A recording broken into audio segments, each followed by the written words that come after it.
Hi. In the previous session, we have discussed about the light reaction and dark reactions, right? So, in the light reactions, we have seen that the production of ATP and NADPH2 molecules, that products have been utilized in the light independent mechanisms. That is in the dark reaction, right? That is in the C3 plants and C4 plants, we have seen that. As we know that the first product which is formed in the C3 plants is 3-phosphoglyceric acid, that is 3-PGA. In the ketonic form, we refer it as 3-phosphoglycerate. Okay, that's why here the first product which is formed is a C3 acid, hence the name of this cycle is called C3 cycle. So next, in some of the plants we have found some other than the C3 acid, that is which is contained in the 4-carbon, hence that product is called C4 acid. That C4 acid in the plants which is obtained is nothing but oxaloacetic acid. So in this cycle we have seen another some type of the C4 acid like malic acid, aspartic acid. So they are also C4 acid, but the first stable product is, the first product which is formed here is OAA, hence it is called C4 cycle, which was deduced by Achenslack, and C3 that is by the Benson Melvin Calvin cycle. Okay, so in these two, as we have seen, the ATPs have been utilized, but the complex carbon compound, that is the organic one, which is produced here as the simple sugar by successive reactions. So as we have seen here, there are some conditions in the plants where they are not producing the food in the daytime. Opposite agi nodtivi. So that means based on the stomatal opening and closing, that is what we can see in a CAM pathway, right? And the same way, there are some plants which will not effectively produce their food. Instead of that, they will produce another molecular compounds. Which are those? Like the phosphoglycolate or a glycine serine glycolate. What are those? So what is these all means? That is affinity of the enzyme to bind with the substrate to form a particular compound. Here, as we have discussed, the Rubisco is the enzyme we can observe both in C3 and C4 pathway. So as the C3 pathway, which is having the main carboxylase enzyme, that is ribulose bisphosphate, means 1,5 bisphosphate,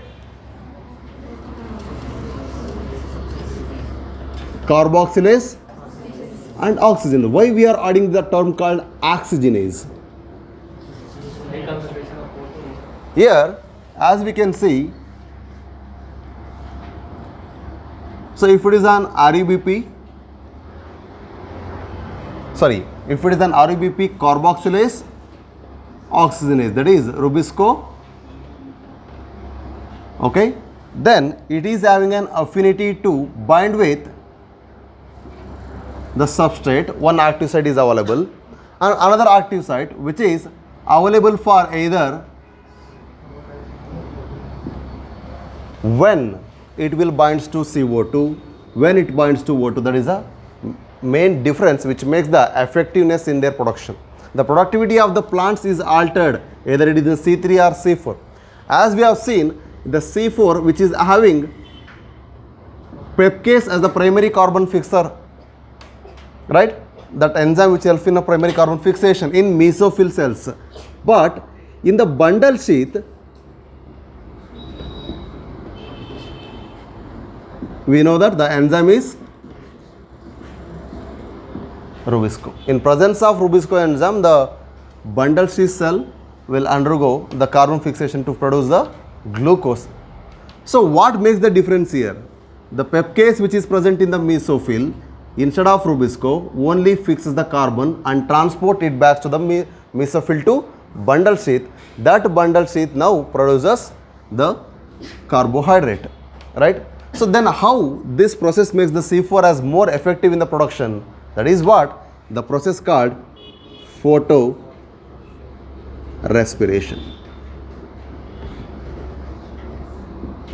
As we said, the photorespiration is the process of oxidation which takes place in presence of light source, right? So what happens here? When the carbon dioxide concentration in the atmosphere is less, or internal concentration of the plant which is having the less carbon concentration, because the carbon source for the plants is Either it may be by the oxidation process that has been taken place in the mitochondria, or it may be the atmospheric carbon concentration. So internally it is getting the concentration, however, that the sources are mainly, one is mitochondrial oxidation, another one is atmospheric carbon dioxide source, external source.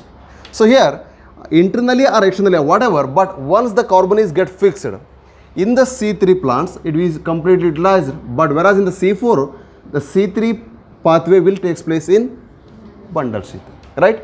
But the thing is, as we know, bundle sheaths are impermeable. They will not allow the gaseous molecule, the carbon dioxide, to get emitted from this one. That's why that retains the decarboxylated carbon inside the bundle sheath and effectively fixes them through the Rubisco in C3 pathway. Clear? But the thing is, when carbon dioxide concentration is low, then it undergo photorespiration. Second thing, when the concentration of oxygen is high, it undergo photorespiration. When it is having the temperature which is higher one, then it undergo photorespiration. When the temperature is high and also the light intensity, it is also high, means easily the plants will undergo photorespiration. This is absent in C4 pathway. The photosynthesis is absent or very minimal value. Usually we refer it as absent. In case ಆದ್ರೂ ಕೂಡ very minimal ಅಂತ negligible, ಅದು consider ಮಾಡಲ್ಲ, ಆ ಲೆವೆಲ್ಗೆ ಆಗುತ್ತೆ. ಯಾಕೆಂದರೆ the C4 plants are not performing this photorespiration because the photorespiration that takes place only when the concentration of carbon dioxide is low. But as we know that bundle sheaths will not release the carbon dioxide out of the cell. It always restores, and whatever the carbon dioxide which has been decarboxylated, it is stored and maintains the internal carbon dioxide concentration. Hence there is no scarcity of that one. Clear? That's why the photorespiration is absent in C4 plants. Clear? Then at higher concentration of oxygen, see, as I said, the Rubisco is having affinity for both carbon dioxide and oxygen. Once the concentration of carbon dioxide is somewhat lesser than the oxygen, then it binds with the oxygen. This oxygen binding with the Rubisco enzyme will not produce the 6-carbon compound, because it will produce the 2-carbon compound and 1 3-carbon compound. Look at the board now. See, the RUBP, which has to fix with carbon dioxide, but now the oxygen concentration is more, but carbon dioxide concentration is lesser than the oxygen one. Now that RUBP in presence of Rubisco enzyme binds with what? Oxygen, as I'm showing a oxygenase activity. When the concentration of carbon dioxide is less, then the Rubisco shows oxygenase enzyme activity. But when it is carbon dioxide concentration is more, it shows carboxylase enzyme activity. So here, instead of producing what? 3-PGA, it will produce phosphoglycerate. 3-phosphoglycerate. What it mean? This 3-phosphoglycerate is 2-carbon compound or 3-carbon compound. Along with that, it is producing what? Phosphoglycolate or phosphoglycerate. Okay. This is what?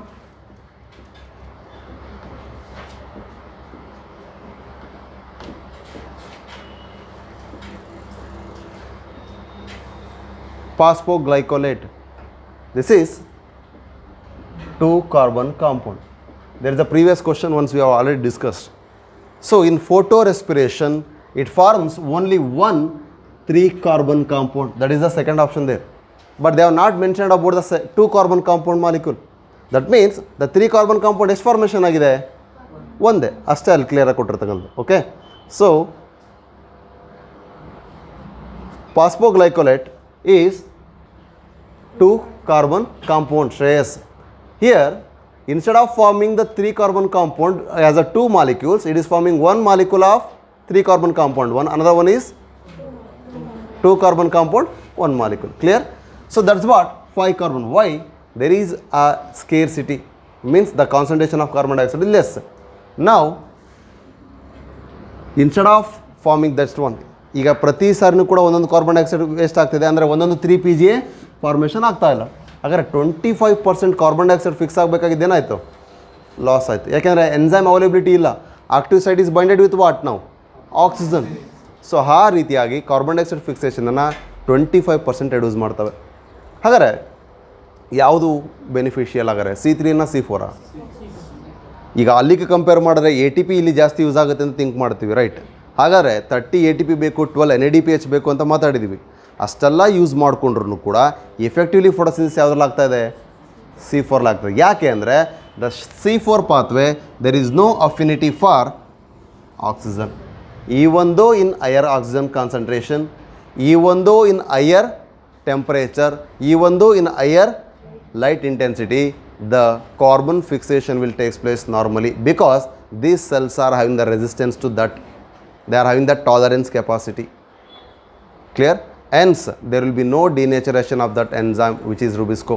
Hence, internal concentration which is available in the cells easily get fixed and produces the carbohydrate. Hence, C4 plants are more efficient than the C3 ಅಂತ ಕರಿತೀವಿ. So ಇದು ನಿಮ್ಮ NCERT ಪ್ರಕಾರ ಇರುವಂಥ explanation, ಇಷ್ಟು ಸಾಕು. ಆದರೆ ಇದನ್ನು ನೆಕ್ಸ್ಟ್ ನೋಡೋದಾದರೆ ಇಲ್ಲಿ ಗ್ಲಿಸರೇಟ್ ಬಂದಿದೆ, ಇನ್ನು ಫಾಸ್ಫೇಟ್ ಹೊರಗಡೆ ಹೋಗುತ್ತೆ. ನೆಕ್ಸ್ಟ್ ಗ್ಲಿಸರೇಟಿಂದ ವಾಪಸ್ ಇದಿಷ್ಟು ನಡೆಯೋದೆಲ್ಲಿ ಅಂದರೆ that is in chloroplast, because photorespiration takes place usually in the 3 organelles of the cell. One is chloroplast. Then ಈಗ ನಿದ್ದೆ ಬರ್ತಿತ್ತಲ್ಲ, ಯಾವ ಟ್ಯಾಬ್ಲೆಟ್ ತಗೊಂಡ್ರೆ ಯೂಶುವಲಿ ನಿದ್ದೆ ಬರುತ್ತೆ ಶೀತ ಆದಾಗ? CPM ಟ್ಯಾಬ್ಲೆಟ್ ಅಲ್ವಾ? ಓಕೆ, ದೆನ್ ಇಟ್ ಈಸ್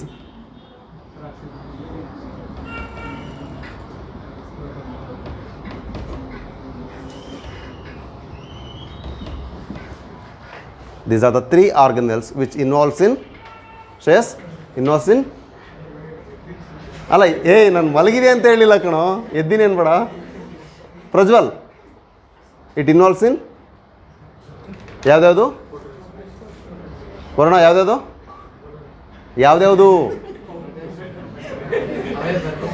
ಬರ್ದಿರೋದು ಯಾವ್ದ್ಯಾವುದು? CPM, chloroplast, peroxisome, mitochondria. So what happens is glycerate ಇರ್ತಕ್ಕಂಥದ್ದು ನೆಕ್ಸ್ಟ್ ಸೀರಿನ್ ಆಗುತ್ತೆ. ಎಲ್ಲಿ? In the mitochondria. ಇದೇ ಸೀರಿನ್ ವಾಪಸ್ ಇಲ್ಲಿ ಗ್ಲೈಸಿನ್ನ ಫಾರ್ಮೇಷನ್ ಮಾಡೋದ್ರ ಮೂಲಕ ನೆಕ್ಸ್ಟ್ RBPನ ಫಾರ್ಮೇಷನ್ ಮಾಡುತ್ತೆ. ಇನ್ನು ಭಾಳಷ್ಟು ಸಬ್ ಕಾಂಪೊನೆಂಟ್ಸ್ ಇದ್ದಾವೆ, ನಾನು ಅದನ್ನು ಬರ್ದಿಲ್ಲ ನಿಮಗೆ. ಓಕೆ, ಸೊ ಹಾಗಾದರೆ ಈ ಥರ ಪ್ರೊಸೆಸ್ ಆಗ್ತಿದೆಯಲ್ಲ, ಇನ್ವಾಲ್ವ್ಮೆಂಟ್ ಯಾವುದಾದ್ರು ಆರ್ಗನಲ್ಸು ನಿಮ್ಗೆ ಅದು main exam point of view ಅಲ್ಲಿ. ಆ್ಯಂಡ್ ಮೋರೋವರ್ C3 ಯಾಕೆ ಆಗ್ತಾಯಿದೆ, C4 ಯಾಕೆ ಆಗ್ತಾ ಇಲ್ಲ, ಯಾವ ಕಂಡೀಷನ್ಸಲ್ಲಿ C3 ಆಗುತ್ತೆ, ಇದೇ ಕಂಡೀಷನ್ C4 ಪ್ಲಾಂಟಿಗೆ ಇದ್ದರೂ ಕೂಡ ಯಾಕೆ ಆಗಲ್ಲ ಅನ್ನೋದು ಬಂಡಲ್ ಶೀತನ ಬೇಸ್ ಮೇಲೆ ನಾವು ಎಕ್ಸ್ಪ್ಲನೇಷನ್ ಕೊಡ್ತೀವಿ. ಕ್ಲಿಯರ್? ಹಾಗಾದರೆ ಬೇಸ್ಡ್ ಆನ್ ದಿಸ್ ನಮಗೆ ಪ್ರೀವಿಯಸ್ ಕ್ವಶನ್ನು ಕೂಡ ಗೊತ್ತಿರೋ ಹಾಗೆ 2 ಕಾರ್ಬನ್ ಕಾಂಪೌಂಡ್ ಯಾವುದು? ಫಾಸ್ಫೋಗ್ಲೈಕೋಲೇಟ್. 3 ಕಾರ್ಬನ್ ಕಾಂಪೌಂಡ್ ಯಾವುದು? Phosphoglyceric acid, nothing but glycerate ಅಂದ್ರೆ ಕಿರೀಟ್ ಆಫ್ ಫಾರ್ಮ್. ಕ್ಲಿಯರಾ? ಸೊ ಇಷ್ಟನ್ನು ನೋಡೋದಲ್ಲ, that is what the photorespiration. ಹಾಗಾದರೆ ಫೋಟೋ ರೆಸ್ಪಿರೇಷನ್ ಹೇಗೆ ಎಫಿಷಿಯನ್ಸಿನ ಕಮ್ಮಿ ಮಾಡುತ್ತೆ ಅಂತ ಗೊತ್ತಾಯ್ತಾ? ರೈಟ್? ಸೊ ವೈ ಅಂದರೆ how the C3 are efficient ಅನ್ನೋದನ್ನ ನಾವು ATP ಕನ್ಸೂಮ್ಷನ್ ಬೇಸ್ ಮೇಲೆ ಮಾತ್ರ ಹೇಳ್ತಾ ಇಲ್ಲ, ಮೇನ್ಲಿ ನಾವು ಹೇಳ್ತಿರೋದು based on the rate of photorespiration. There is one sentence, the effective or efficiency of the photosynthesis in the plant is measured by the rate of photorespiration they are involved. If they are not involved in the photorespiration, they are more efficient in the photosynthesis process. The rate of photorespiration is slightly low than the another plant, means then compared to this plant this is effective. ಅಂದರೆ ಯಾವುದಾದ್ರು 2 ಪ್ಲಾಂಟನ್ನು ತೊಗೊಂಡಾಗ ಯಾವುದರಲ್ಲಿ photo respiration ಕಡಿಮೆ ಇರುತ್ತೆ right, that indicates the plant is more efficient ಅಂತ. ಯಾವುದಲ್ಲಿ photo respiration ಜಾಸ್ತಿ ಆಗ್ತಾ ಇದೆ, ಯಾವುದ್ರ ಜೊತೆ ಬೈಂಡ್ ಆಗಬೇಕು ಅದ್ರ ಜೊತೆ ಬೈಂಡ್ ಆಗ್ತಿಲ್ಲ, ಅದನ್ನು ಬಿಟ್ಟು ಬೇರೆ ಏನೇನೋ ಬೈಂಡ್ ಆಗ್ತಾ ಹೋದರೆ unnecessary, then it produces unwanted components only. ಅರ್ಥ ಆಗ್ತಿದೆಯಾ? ಹಾಗಾಗಿ it needs to bind with only carbon dioxide. So affinity ಎರಡಕ್ಕೂ ಇದೆ ಅಂತ ಹೇಳಿ ಎರಡನ್ನೂ ಮಾಡೋಂಗಿಲ್ಲ, ಚಾನ್ಸಸ್ ಇರುತ್ತೆ, ಆದರೆ ಬೈಂಡ್ ಆಗಂಗಿಲ್ಲ. Even CO2 concentration is equal to oxygen concentration. ಈ ಕಂಡೀಷನಲ್ಲಿ ಏನಾಗುತ್ತೆ? It always binds with CO2. ಅದಕ್ಕೆ ಇದು ನೆನ್ಪಿಟ್ಕೊಂಡ್ರೆ ಸಾಕು. ಇದ್ರ ಮೇಲೆ ಏನೇ ಕ್ವಶನ್ಸ್ ಅಪ್ಲೈ ಮಾಡಿದ್ರು ಅರ್ಥ ಆಗುತ್ತೆ. Even it is having 2 opportunities, ಎರಡೂ ಕೂಡ ಇದೆ. ಆಕ್ಸಿಜನ್ ಜೊತೆನೂ ಬೈಂಡ್ ಆಗ್ಬೋದು, ಕಾರ್ಬನ್ ಡೈಆಕ್ಸೈಡ್ ಜೊತೆನೂ ಬೈಂಡ್ ಆಗ್ಬೋದು, ಎರಡೂ ಕೂಡ ಈಕ್ವಲ್ ಆಗಿದ್ದಾವೆ. ಆವಾಗ ಅದು ಯಾವ್ರ ಜೊತೆ ಬೈಂಡ್ ಆಗುತ್ತೆ? Carbon dioxide. Carbon dioxide concentration ಕಡಿಮೆ ಇದೆ, ಆವಾಗ ಅದು ಯಾವ್ರ ಜೊತೆ ಬೈಂಡ್ ಆಗುತ್ತೆ? ಆಕ್ಸಿಜನ್. ಹಾಗಿದ್ರೆ ಅವಾಗ ಆಕ್ಸಿಜನೈಸ್ ಎಂಜೈಮ್ ಆಕ್ಟಿವಿಟಿನ ತೋರಿಸ್ತಾ ಇದೆ. ಸೊ ಇನ್ ಕೇಸ್ ಅವಾಗ ಕಾರ್ಬಾಕ್ಸಿಲೇಸ್ ಅನ್ನೋದು ಕೊಟ್ಟಿಲ್ಲ, ಆಕ್ಸಿಜನೈಸ್ ಅಂತ ಕೊಟ್ಟಿದ್ದಾರೆ, ಏನು ಇಟ್ ಇಸ್ ರೈಟ್, REBP ಆಕ್ಸಿಜನೈಸ್. ಅರ್ಥ ಆಗ್ತಿದೆ? ಅಂದರೆ ಆ ಕಂಡೀಷನ್ಸಲ್ಲಿ. ಬಟ್ ಇದೇ ಕಂಡೀಷನ್ಸನ್ನು C4ಗೆ ಕೊಟ್ಟರೆ there is no photorespiration. ಯಾಕೆ ಇಲ್ಲಿ ಕಾರ್ಬನ್ ಡೈಆಕ್ಸೈಡ್ ಎಕ್ಸ್ಟರ್ನಲಿ ಕಡಿಮೆ ಆಗಿರುತ್ತೆ ಅಂದರೆ ಇಂಟರ್ನಲಿ ಮ್ಯಾನೇಜ್ ಆಗುತ್ತೆ. ಬಟ್ ಆದರೆ ಕಾರ್ಬನ್ ಡೈಆಕ್ಸೈಡ್ ಕಾನ್ಸಂಟ್ರೇಷನ್ ಎಕ್ಸ್ಟರ್ನಲಿ ಕೂಡ ಸಪ್ಲೈ ಆಗಬೇಕು. ಇಲ್ಲಿ ನಾವು ಜನರಲಾಗಿ ಮೆನ್ಷನ್ ಮಾಡೋದ್ರಿಂದ ಇಂಟರ್ನಲ್ ಕಾನ್ಸಂಟ್ರೇಷನ್ ಏನಾದ್ರು ಕಡಿಮೆ ಇತ್ತು ಅಂದರೆ ಅಲ್ಲೂ ಕೂಡ ಫೋಟೋ ರೆಸ್ಪಿರೇಷನ್ ಆಗುತ್ತೆ. ಅದನ್ನೇ ನಾವು ಹೇಳಿದ್ದು ಮಿನಿಮಲ್ ಅಂತ. ಆದರೆ ಯೂಶ್ವಲಿ ಫೋಟೋ ರೆಸ್ಪಿರೇಷನ್ ಆಗಲ್ಲ ಇನ್ C4 ಪ್ಲಾಂಟ್ಸ್. ಯಾಕೆ ಅಂದರೆ always it maintains externally 0.038 parts per million ಇದೆ ಅಂತ ಅನ್ಕೋಣ, ಅದು C3 ಪ್ಲಾಂಟ್ಸಿಗೆ. C4ಗೆ 0.046 ಇದೆ ಅಂತ ಅನ್ಕೋಣ, ರೈಟ್? ಅಷ್ಟು ಪಾರ್ಟ್ಸ್ ಪರ್ ಮಿಲಿಯನ್ ಇದೆ ಕಾರ್ಬನ್ ಡೈಆಕ್ಸೈಡ್ ಕಾನ್ಸಂಟ್ರೇಷನ್. ಆದರೆ ಅಟ್ಮಾಸ್ಫಿಯರ್ ನಮಗೆ ಸಿಗ್ತಕ್ಕಂಥದ್ದು ಎಷ್ಟು? 0.03. ಆ 0.03ಗಿಂತ ಎಕ್ಸ್ಟ್ರಾ ಬೇಕಾಗ್ತದೆ. ಹಾಗಿದ್ದಾಗ ಅದರ ಇಂಟರ್ನಲ್ ಕಾನ್ಸಂಟ್ರೇಷನ್ ಏನು ಮಾಡ್ಕೊಳ್ಳುತ್ತೆ? ಸ್ಟೆಬಿಲೈಸ್ ಮಾಡ್ಕೊಳ್ಳುತ್ತೆ. ಅದೇ ರೀಸನ್ಗೋಸ್ಕರನೇ ಬಂಡಲ್ ಶೀತಲ್ಲಿ ಕಾರ್ಬನ್ ಡೈಆಕ್ಸೈಡ್ ಫಿಕ್ಸ್ ಆಗ್ತದೆ ಎರಡನೇ ಸಲ. That is how the plants have been adapted. ಅದರ ಜೊತೆಗೆ ಇನ್ನೇನು ಮಾಡುತ್ತೆ? ಫೋಟೋ ಸಿಸ್ಟಮ್ 2 ಒಳಗಡೆ ಗ್ರಾನ ಏನಿರುತ್ತೆ ಅದರಲ್ಲಿ ಮೋರ್ ನಂಬರ್ ಆಫ್ ಕ್ಲೋರೋಫಿಲನ್ನು ಡೆವಲಪ್ ಮಾಡ್ಕೊಂಡಿರುತ್ತೆ. ಅದು ಎಕ್ಸ್ಟರ್ನಲ್ ಅಡಿಷನ್. ಅದನ್ನು ಕೂಡ ನಾವು ಫ್ಯಾಕ್ಟರ್ಸ್ ಆಫ್ ಎಂಡಿಂಗಲ್ಲಿ ಮಾತಾಡ್ಬೋದು. ಸೊ ಇವು ಎಕ್ಸ್ಟ್ರಾ ಚೇಂಜಸ್ ಅಷ್ಟೇ. ಕ್ಲಿಯರ್ ಇದು? ಸೊ ಹಾಗಾದರೆ in based on photorespiration ಏನೇ ಕ್ವಶನ್ಸ್ ಬಂದರೂ ಕ್ಲಾರಿಟಿ ಇದೆಯಾ? ಕ್ಲಿಯರಾ? ಹಾಗಾದರೆ ನೆಕ್ಸ್ಟ್ ಕ್ಯಾಮ್ ಪ್ಲಾಂಟ್ಸ್ ಅಂತ ಮಾತಾಡೋದ್ವಲ್ಲ, what you mean by that? CAM refers to what? Yes, CAM, CAM. CAM refers to crassulacean acid metabolism. So here the stomata will starts to close and open based on the intensity of light or the temperature or the concentration of water or availability of the water, right? So ಇದೆಲ್ಲದನ್ನು ಕೂಡ think ಮಾಡಿದ್ರೆ we know that in transport in plants ಚಾಪ್ಟರ್ಲಿ ಮಾತಾಡಬೇಕಾದ್ರೆ ಹೇಳ್ತೀವಿ the highly accepted theory for opening and closing of stomata is based on the abscisic acid ಅಂತ ಮಾತಾಡ್ತೀವಿ, right? Sugar and potassium ion theory ಬಗ್ಗೆ ಮಾತಾಡ್ತೀವಿ. ಇವೆಲ್ಲದರ ಬೇಸ್ ಮೇಲೆ ಅಲ್ಲಿ ಕನ್ವರ್ಷನ್ ಆಗ್ತಾ ಹೋಗುತ್ತೆ ಅಂತ. ಹಾಗಾದರೆ ಇಲ್ಲಿ ಕೂಡ ಏನಾಗುತ್ತೆ ಅಂದರೆ as we know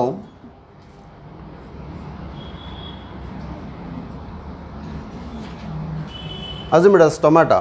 Okay, so now the stomata opening ಇದೆ, ಇದನ್ನು ಮೆಸೋಫಿಲ್ ಸೆಲ್ಸ್ ಇಲ್ಲಿದೆ ಅಂತ ಅನ್ಕೋಣ. Okay, phosphoenol pyruvate is getting the carbon dioxide in presence of enzyme PEPcase. ಇಷ್ಟ ಆಯಿತು? ಓಕೆ, ಇದರ ಜೊತೆಗೆ ಇದು ಫಾರ್ಮೇಷನ್ ಮಾಡ್ತಕ್ಕಂಥ ಪ್ರಾಡಕ್ಟ್ ಏನು? C4 acid. ಅದನ್ನು OAA ಅಂತ ಕರೆಯೋಣ. OAA ಆದಮೇಲೆ ನೆಕ್ಸ್ಟ್ ಬರುವಂಥ ಆಸಿಡ್ ಇನ್ಯಾವ್ದು ಹೇಳಿದ್ವಿ C4 ಪಾತ್ವೇಲಿ? Malic acid. In case transamination ಆದರೆ ಆಸ್ಪಟಿಕ್ ಆಸಿಡ್. ಓಕೆ, ಈಗ OAA ಏನಾಗ್ಬೋದು? ಮ್ಯಾಲಿಕ್ ಆಸಿಡ್ ಆಗುತ್ತೆ. ಸೊ ಈ ಮ್ಯಾಲಿಕ್ ಆಸಿಡ್ ಆದಮೇಲೆ ಆ ಸೆಲ್ ಒಳಗೆ ವ್ಯಾಕ್ಯೂಲ್ ಇರುತ್ತಲ್ಲ, ಆ ವ್ಯಾಕ್ಯೂಲ್ಗೆ ಇದು ಎಂಟ್ರಿ ಆಗುತ್ತೆ. ಕ್ಲಿಯರ್? ಇಷ್ಟು ಪ್ರೊಸೆಸ್ ಒಂದರಲ್ಲಾಗುತ್ತೆ. ನೆಕ್ಸ್ಟ್ ಇದು ರಿವರ್ಸ್. ವ್ಯಾಕ್ಯೂಲಲ್ಲಿ ಏನಿದೆ? Malic acid. ಈ ಮ್ಯಾಲಿಕ್ ಆಸಿಡ್ ವಾಪಸ್ ಪಂಪ್ ಆಗುತ್ತೆ ಎಲ್ಲಿಗೆ? ಮೆಸೋಫಿಲ್ ಸೆಲ್ಸ್ಗೆ. ಸೊ ನೆಕ್ಸ್ಟ್ ಮ್ಯಾಲಿಕ್ ಆಸಿಡ್ ಇರೋದು OAA ಮೂಲಕ ಫಾಸ್ಫೋಗ್ಲಿಸಿಕ್ ಆಸಿಡನ್ನು ಫಾರ್ಮೇಷನ್ ಮಾಡುತ್ತೆ. Now it enters into the normal pathway. Sorry,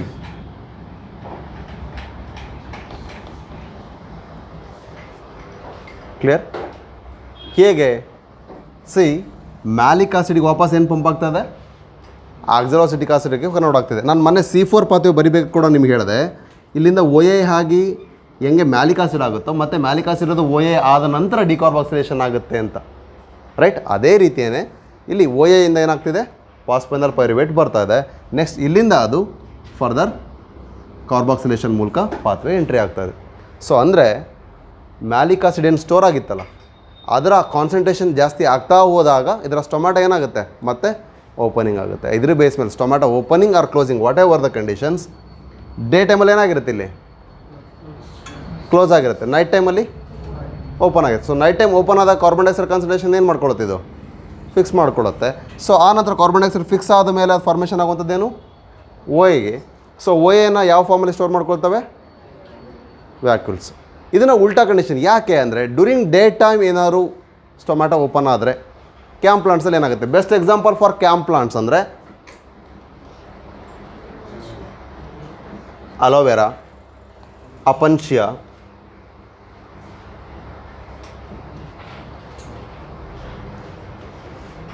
ಕೆಲೊಂಕೆ, okay, ಅಥವಾ ದ ಫ್ಯಾಮಿಲಿ ಮೆಂಬರ್ಸ್ ಆಫ್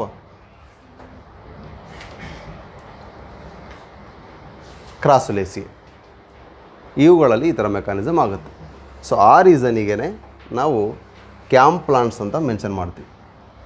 ಅಂದರೆ ನೋಡಿ, C4 ಪ್ಲಾಂಟ್ಸಲ್ಲಿ ಏನಾಗಿದೆ ಅಂದರೆ ಸೆಲ್ಲಿಂದ ಸ್ಪೇಸ್ ಮೇಂಟೈನ್ ಆಗಿದೆ, ಮೀಸೋಫಿಲಿಂದ ಬಂಡಲ್ಸ್ ಇತ್ತು. ಸ್ಪೇಷಿಯಲ್ ಯಾವ ರೀತಿ based on the cells, barrier ಇಲ್ಲಿ ಆಗಿರೋದು ಸೆಲ್ಲಿಂದ ಸಪರೇಷನ್ ಆಗಿದೆ, ಕಾರ್ಬನ್ ಫಿಕ್ಸೇಷನ್ನು ಮತ್ತು ಆಕ್ಚುಯಲ್ ಪ್ರೊಡಕ್ಷನ್ ಆಫ್ ಕಾರ್ಬೋಹೈಡ್ರೇಟು. ಇಲ್ಲಿ ಟೈಮಿಂದ ಸ್ಪೇಸ್ ಮೇಂಟೈನ್ ಆಗಿದೆ. ಟೈಮ್ ಅಂದ್ರೇನು? ಡೇ ಟೈಮಲ್ಲಿ ಓಪನಿಂಗ್ ಇರುವಂಥದ್ದನ್ನ ಕ್ಲೋಸ್ ಮಾಡ್ಕೊಂಡಿದೆ, ನೈಟ್ ಟೈಮಲ್ಲಿ ಕ್ಲೋಸ್ ಆಗಿರಬೇಕಾಗಿರೋದನ್ನ ಓಪನ್ ಮಾಡಿದೆ. ಹಾಗಾಗಿ the stomata is closed during the day time but opening during the night time. ಇದ್ರ ಬೇಸಿಸ್ ಮೇಲೆ ಕ್ರಾಸುಲೇಷನ್ ಆಸಿಡ್ ಮೆಟಬಾಲಿಸಮನ್ನು ನಾವು ಎಕ್ಸ್ಪ್ಲೇನ್ ಮಾಡ್ತೀವಿ. ಸೊ ಓನ್ಲಿ ದಟ್ ವ್ಯಾಕ್ಯೂಲ್ಸಲ್ಲಿ ಸ್ಟೋರ್ ಮಾಡ್ಕೊಂಡಾಗ ಏನಾಗುತ್ತೆ? ಫುಡ್ ವ್ಯಾಕ್ಯೂಲ್ಸಲ್ಲಿ ಹೇಗೆ ಫುಡ್ ಸ್ಟೋರ್ ಆಗುತ್ತೆ, ಅದೇ ರೀತಿಯಾಗಿ ಇಲ್ಲಿ ವ್ಯಾಕ್ಯೂಲ್ಸಲ್ಲಿ ಮ್ಯಾಲಿಕ್ ಆಸಿಡ್ ಸ್ಟೋರ್ ಆಗ್ತಾಯಿದೆ ಅಷ್ಟೇ. ಕ್ಲಿಯರ್? ಸೊ ಆ ಮ್ಯಾಲಿಕ್ ಆಸಿಡ್ನ ಮತ್ತೆ ಯಾವಾಗ ನೆಸಸರಿ ಇದೆ ಫುಡ್ ಪ್ರಿಪ್ರೇಷನ್ ಮಾಡ್ಕೋಬೇಕು ಅಂದಾಗ ಅದು ಎನಿ ಟೈಮ್ ಅದನ್ನು ಪ್ರೊಡ್ಯೂಸ್ ಮಾಡ್ಕೊಡುತ್ತೆ. ಕ್ಲಿಯರ್? ಅರ್ಥ ಆಗ್ತಿದೆ ಎಷ್ಟು? So this about camp pathway. ಇದನ್ನು ಸುಮ್ಮನೆ ಬ್ರೀಫಾಗಿ ಹೇಳ್ತೀನಿ ಅಷ್ಟೇ. ನಾನು ಆ್ಯಕ್ಚುಯಲ್ ಪಾತ್ವೇಸ್ನ ನಿಮಗೆ ಫುಲ್ ಎಕ್ಸ್ಪ್ಲೇನ್ ಮಾಡ್ತಾ ಇಲ್ಲ ಬಾರ್ದು. ಕ್ಲಿಯರ್? ಸೊ ಇಲ್ಲಿ ಯಾವಾಗ ಕ್ಲೋಸ್ ಆಗಿರುತ್ತೆ, ಏನಕ್ಕೋಸ್ಕರ ಆ್ಯಂಡ್ ಏನನ್ನು ಉಳಿಸ್ಕೊಳ್ಳೋದಕ್ಕೋಸ್ಕರ ಆಗ್ತಿದೆ, ಆ ಟೈಮಲ್ಲಿ ನಡೆಯುವಂಥ ಮೆಕ್ಯಾನಿಸಮ್ ಅಷ್ಟೇ. ಕ್ಲಿಯರ್? ಸೊ ಆಕ್ಚುಲಾಗಿ ಅಲ್ಲಿ ಹೆಂಗೆ ಮ್ಯಾಲಿಕ್ ಆಸಿಡ್ ಬಂದು ಪೈರುವಿಕ್ ಆಸಿಡ್ ಆಗಬೇಕಿತ್ತು, ಅದ್ರ ಬದಲು ಇಲ್ಲಿ ಏನಾಗ್ತಿದೆ? ವ್ಯಾಕ್ಯೂಲ್ನ ಫಾರ್ಮೇಷನ್ ಮಾಡಿ ಹೋಗ್ತಾ ಇದೆ. ಕ್ಲಿಯರ್? ಇಷ್ಟು ಅರ್ಥ ಆಗಿದೆಯಾ? ಸೊ ಹಾಗಾದರೆ ಈ C3, C4 ಅಥವಾ ಕ್ಯಾಂಪ್ ಪಾತ್ವೇ ಅಥವಾ ಓವರಾಲ್ ಈ ಫೋಟೋ ರೆಸ್ಪಿರೇಷನ್ಸ್ ಎಲ್ಲ ನೋಡಿದಾಗ there are some factors which are making them to alter the rate of photosynthesis ಅನ್ನೋದು ಗೊತ್ತಾಗ್ತಿದೆ. ಈಗ ನಾವು ನೋಡಿದಂತೆ ಆಕ್ಸಿಜನ್ ಕೂಡ ಒಂದು ಫ್ಯಾಕ್ಟರ್ ಆಗುತ್ತೆ, light, temperature, carbon dioxide concentration and water, ಇವೆಲ್ಲದೂ ಕೂಡ ಈ ಎಕ್ಸ್ಟರ್ನಲ್ ಫ್ಯಾಕ್ಟರ್ಸ್ ಆಗಿ ಆ್ಯಕ್ಟ್ ಮಾಡ್ತಾಯಿದೆ.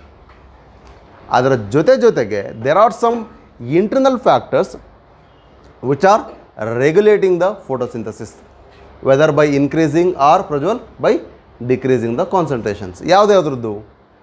That all depends on whether the leaf number, leaf size, leaf age, leaf orientation, carbon dioxide internal concentration means internal cell ಒಳಗಡೆ ಇರ್ತಕ್ಕಂಥ concentration, right, and the number of chlorophyll pigments, right. So ಇದೆಲ್ಲ factors ಇಂಟರ್ನಲ್ಲಿ ಆಗ್ತವೆ. So let's see how these are alternating ಅಂತ.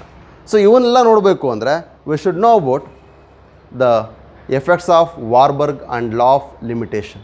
ಈಗ ನಾವೇನು photorespiration ಬಗ್ಗೆ ಮಾತಾಡೋದ್ವಲ್ಲ, that is called Warburg's effect. ಅಂದರೆ ಆಕ್ಸಿಜನ್ ಕಾನ್ಸಂಟ್ರೇಷನ್ ಜಾಸ್ತಿ ಆದಾಗ ಕಾರ್ಬನ್ ಜೊತೆ ಬಿಟ್ಟು ಅದು ಯಾರ ಜೊತೆ ಬೈಂಡ್ ಆಗುತ್ತೆ? ಆಕ್ಸಿಜನ್ ಜೊತೆ ಬೈಂಡ್ ಆಗುತ್ತೆ. That is what in more oxygen concentration the carbon dioxide fixing enzyme will shift its nature to the oxygen fixing. ಅರ್ಥ ಆಗ್ತಿದೆ? ಸೊ ಹಾಗಾಗಿ ಏನಾಗುತ್ತೆ, ಅದರ ಎಫೆಕ್ಟಿವಿಟಿ, ಎಫಿಷಿಯನ್ಸಿ ಏನಾಗುತ್ತೆ, ರೆಡ್ಯೂಸ್ ಆಗ್ತಾ ಬರುತ್ತೆ. ಅದನ್ನು ವಾರ್ಬರ್ಗ್ ಎಫೆಕ್ಟ್ ಅಂತ ಕರಿತೀವಿ. Instead of binding with the carbon dioxide it binds with oxygen. Clear? So hence it shows less efficiency than the normal one. ಇದು ವಾರ್ಬರ್ಗ್ ಎಫೆಕ್ಟ್. ಹಾಗಾದರೆ what is the law of limiting factor?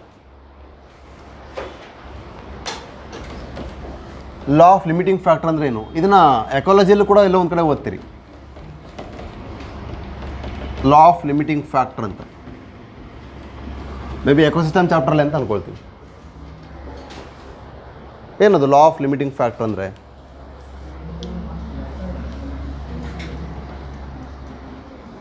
ಪ್ರಜು ಏನೋ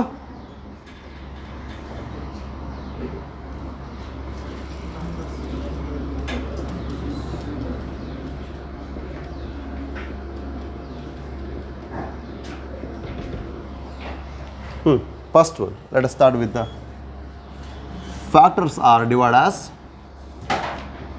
external and internal. Internal ಬಗ್ಗೆ ಆಮೇಲೆ ಮಾತಾಡೋಣ, first ಈಗ external ಬಗ್ಗೆ ನೋಡೋಣ. The external factors called light. Usually light limiting ಫ್ಯಾಕ್ಟ್ರಾಗಿ ಆ್ಯಕ್ಟ್ ಮಾಡೋದು ಭಾಳ ಕಡಿಮೆ. ಬಟ್ ಲೈಟ್ ಲಿಮಿಟಿಂಗ್ ಫ್ಯಾಕ್ಟ್ರಾಗಿ ಯಾವುದಕ್ಕೆ ಆ್ಯಕ್ಟ್ ಮಾಡುತ್ತೆ? That is for shaded plants. Okay, ಯಾಕೆ ಲೈಟ್ ಬೇಕು? First thing, what happens to the light intensity ಅಂದರೆ ನಾವು ಓವರ್ ಆಲ್ ಲೈಟ್ ಅನ್ನೋ ಫ್ಯಾಕ್ಟರ್ನ 3 ರೀತಿಯಲ್ಲಿ ಡಿವೈಡ್ ಮಾಡ್ತೀವಿ. ಒಂದು ಲೈಟ್ ಇಂಟೆನ್ಸಿಟಿ, ಇನ್ನೊಂದು ಲೈಟ್ ಕ್ವಾಲಿಟಿ, ಇನ್ನೊಂದು light duration. Okay, light quality ಅಂದರೆ the wavelength of light which is absorbing. ಯಾವ ವೇವ್ಲೆಂತ್ ಆಫ್ ಲೈಟನ್ನು ಅದು ಅಬ್ಸರ್ವ್ ಮಾಡ್ತಿದೆ ಅನ್ನೋದು ಅದರ ಕ್ವಾಲಿಟಿ ಆಫ್ ಲೈಟನ್ನು ತೋರಿಸುತ್ತೆ. For example, if it is absorbing the green light then there will be no photosynthesis ಅಥವಾ ನೋಡ್ತೀವಿ. If it is absorbing blue light then it is more efficient, ಚೆನ್ನಾಗಿ ಫೋಟೋಸಿಂಥಸಿಸ್ ಆಗುತ್ತೆ ಅಂತ ನೋಡ್ತೀವಿ. When it is absorbing red light then it is shows the best one. ಹಾಗಾಗಿ the photosynthetically active radiation ಅಂದರೆ this range that is called PAR, photosynthetically active radiation. This is asked in CET, repeated question, ನೆನಪಿರಲಿ. So ಹಾಗಾದ್ರೆ photosynthetic active radiation ಅಂದರೆ ಯಾವುದು ಅಂದರೆ where actually the photosynthesis will takes place. ಯಾವ light ಇಂಟೆನ್ಸಿಟಿನ ಹಾಕಿದಾಗ ಅಲ್ಲಿ ಆಕ್ಸಿಜನ್ ರಿಲೀಸ್ ಆಗುತ್ತೆ, ದೆನ್ ಆ ಲೈಟ್ ಇಂಟೆನ್ಸಿಟಿ ಏನಾಗುತ್ತೆ? ಫೋಟೋಸಿಂಥೆಟಿಕಲಿ ಆಕ್ಟಿವ್ ಇರ್ತಕ್ಕಂಥದ್ದು ಅಂತ ಗೊತ್ತಾಗುತ್ತೆ. ಎಲ್ಲಿ ತನಕ ಆಕ್ಸಿಜನ್ ರಿಲೀಸ್ ಮಾಡುತ್ತೆ ಅದಿಷ್ಟು ಕೂಡ ಆಕ್ಟಿವ್ ರೇಡಿಯೇಷನ್ನೇ. ಯಾವ ರೇಡಿಯೇಷನನ್ನು ಹಾಕಿದಾಗ ಅದು ಫೋಟೋಸಿಂಥಸಿಸ್ ಮಾಡ್ತಾ ಇಲ್ಲ ಅಂದರೆ ಆಕ್ಸಿಜನ್ ರಿಲೀಸ್ ಮಾಡ್ತಾ ಇಲ್ಲ, ಅಲ್ಲಿಗೆ ಅದು ಆಕ್ಟಿವ್ ರೇಡಿಯೇಷನ್ ಅಲ್ಲ, ಫೋಟೋಸಿಂಥೆಟಿಕಲಿ ಇನ್ಆಕ್ಟಿವ್ ಅಂತ ಗೊತ್ತಾಗುತ್ತೆ. ಹಾಗಾದರೆ the photosynthetically active radiation PAR is 400 to 700 nanometre ಅಂತ ಹೇಳ್ತೀವಿ. ಹಾಗಾದರೆ as I said light acts is the limiting factor ಅಂತ ಹೇಳ್ತಾ ಬಂದೆ. That is based on the Blackman's law of limiting factor. ಏನದು Blackman's law of limiting factor ಅಂತಂದರೆ?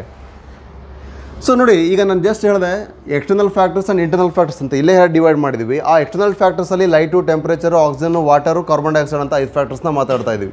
ಈ 5 factors ಅಂದರೆ ವೆನ್ ಆ reaction is controlled or regulated by more than 1 factor then its rate will be dependent on its nearest value to the minimal 1. ಯಾವುದು ಅದರ minimum value ಎಷ್ಟಿರುತ್ತೆ ಅದಕ್ಕೆ near ಇರ್ತಕ್ಕಂಥ ಅಥವಾ ಮಿನಿಮಲ್ ವ್ಯಾಲ್ಯೂ ಯಾವುದಿರುತ್ತೆ ಆ ವ್ಯಾಲ್ಯೂಗಳು ಅಂದರೆ ಆ ಒಂದು ಫ್ಯಾಕ್ಟರನ್ನು ನಾವು ಲಿಮಿಟಿಂಗ್ ಫ್ಯಾಕ್ಟರ್ ಅಂತ ಕರಿತೀವಿ. ಬೆಸ್ಟ್ ಸ್ಟಡಿಡ್ ಹೇಗೆ ಲೆಟ್ಸ್ ಸಿ. ಹಾಗಾದರೆ ಏನು ಅಂತ ಬರೆಯೋಣ. Blackman's law of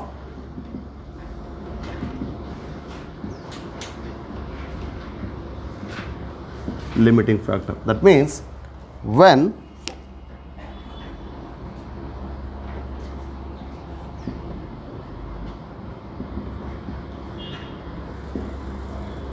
a reaction is affected by or controlled by or regulated by more than 1 factor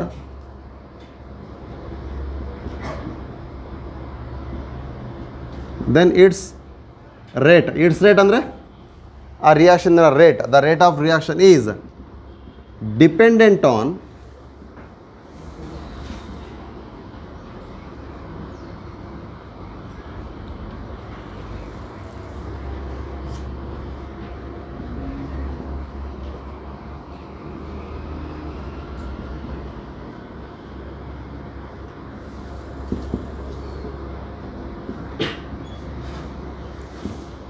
so value dependent to the nearest value. ಯಾವುದಕ್ಕೆ?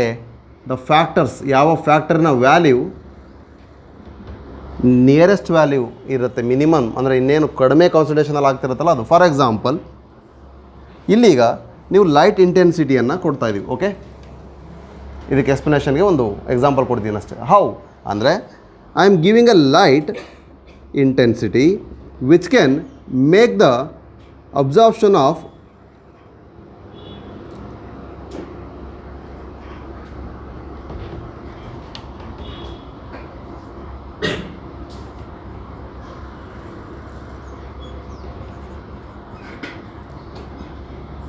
Carbon dioxide 360 ppm parts per million carbon ಡೈಆಕ್ಸೈಡನ್ನು absorb ಮಾಡ್ಕೊಳ್ತಾ ಇದೆ. ಇಷ್ಟು ನಾನು light intensity ಕೊಡ್ತೀನಿ. So I am giving a light intensity which can make the plant to take up 360 parts per million of carbon dioxide. Then now I am giving more carbon dioxide. Even I am supplying how much? 480 parts per million of the carbon dioxide. Will the plant will take up this carbon dioxide or not? See, there is a plant, means ಒಂದು ಲೀಫ್ಗೆ ನಾನು ಏನು ಮಾಡ್ತಾ ಇದ್ದೀನಿ ಅಂದರೆ I am giving a light intensity. Okay, ಆ light intensity ಏನಾಗಿದೆ ಅಂದರೆ it can only make the plant to take up 360 part per million of carbon dioxide. ಅಷ್ಟು ಕಂಟೆಂಟನ್ನು ಮಾತ್ರ ಅಬ್ಸರ್ವ್ ಮಾಡ್ಕೊಳ್ಳೋ ಕೆಪಾಸಿಟಿ ಇದೆ. ಈಗ ಪವಿತ್ರ ಆ ಕಾರ್ಬನ್ ಡೈಆಕ್ಸೈಡ್ ಕಾನ್ಸಂಟ್ರೇಷನ್ನ ಇನ್ಕ್ರೀಸ್ ಮಾಡ್ಬೋದಾ ಡಿಕ್ರೀಸ್ ಮಾಡ್ಬೋದಾ ಲೈಟ್ ಇಂಟೆನ್ಸಿಟಿ ಕೊಡೋದ್ರ ಮೂಲಕ? ಅವೈಲೇಬಿಲಿಟಿ ಇದೆ, ದೇರ್ ಇಸ್ ಅ ಸೋರ್ಸ್. ಎಷ್ಟು ತನಕ ಇದೆ? 480 ಅಷ್ಟು ಪಾರ್ಟ್ಸ್ ಪರ್ ಮಿಲಿಯನ್ ಅದಕ್ಕೆ ನಾನು ಸಪ್ಲೈ ಮಾಡ್ತಾ ಇದ್ದೀನಿ. ಆದರೆ ಪ್ಲಾಂಟ್ ಟೇಕಪ್ ಮಾಡುತ್ತಾ ಮಾಡಲ್ವ? ಮಾಡಲ್ಲ. ಓಕೆ, ಈಗ ಸಿಂಪಲಾಗಿ ಇದೇ ಕಂಡೀಷನನ್ನು ಇಟ್ಕೊಳ್ಳೋಣ.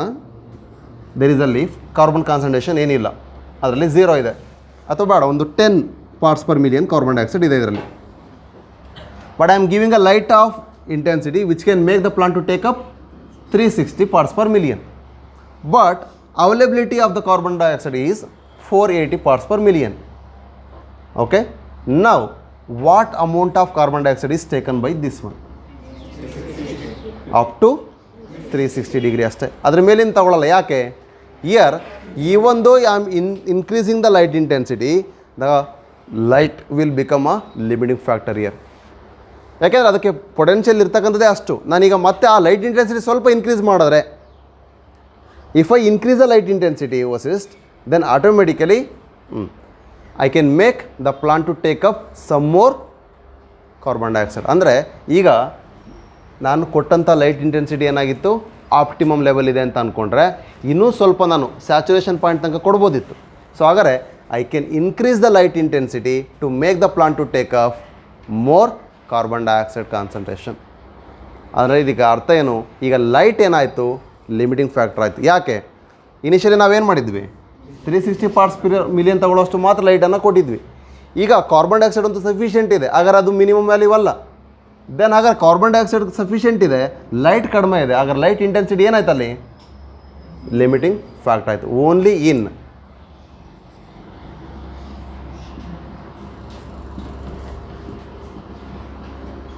Xeophytes, nothing but the plants which are grow in shady area. Shady plants ಅಂತ ಕರಿತೀವಿ ನಾವು. They can grow only in the shady area. ಅಂದರೆ ಅರ್ಥ ಏನು? ಕೆನೋಪೀಸ್ ಅಂಡರ್ ಇರ್ತಾವಲ್ಲ ಎವರ್ಗ್ರೀನ್ ಟ್ರೀ ಫಾರೆಸ್ಟಲ್ಲಿ, ಅದರ ಕೆನೋಪೀಸ್ ಕೆಳಗಡೆ ಬರ್ತಕ್ಕಂಥವು. ಓಕೆ, ಅಲ್ಲಿ ನಾವು ಇದನ್ನ ನೋಡ್ತೀವಿ, ಶೇಡಿ ಪ್ಲಾಂಟ್ಸ್ ಅಂತ. Okay, best example the plant which was used by the Bell-Jar experiment, Priestley mint plant, that is shady plant. ಅದಕ್ಕೆ ನೆರಳಿದ್ರೂ ಆರಾಮ ಬೆಳೆಯುತ್ತೆ, ಅದಕ್ಕೆ ತುಂಬ ಸನ್ಲೈಟ್ ಬೇಕು ಅಂತೇನಿಲ್ಲ. ಹಾಗಾದರೆ those plants which are dependent on the normal light or the sunny area, then they are called direct expose to sunlight. ಬೇಕೇ ಬೇಕು ಅವಕ್ಕೆ, ನಾರ್ಮಲ್ ಸನ್ಲೈಟ್ ಬೇಕು. ಹಾಗಿದ್ರೆ ಅವನ್ನೇ ಅಂತ ಕರಿತೀವಿ, ಈಲಿಯೋಫೈಟ್ಸ್ ಅಂತ ಕರಿತೀವಿ. ಹಾಗಾದರೆ the light is usually are not a limiting factor, but for those which grow in a shady area, they acts as a limiting one. ಯಾಕೆಂದರೆ ಅಲ್ಲಿ ಕಾರ್ಬನ್ ಡೈಆಕ್ಸೈಡ್ ಅವೈಲೇಬಲ್ ಇದ್ದರೂ ಕೂಡ ಅವುಗಳನ್ನ ತಗೊಳ್ಳೋಷ್ಟು ಅವುಗಳಿಗೆ ಇರಲ್ಲ. ಯಾಕೆ ಅಂದರೆ intensity of light is less.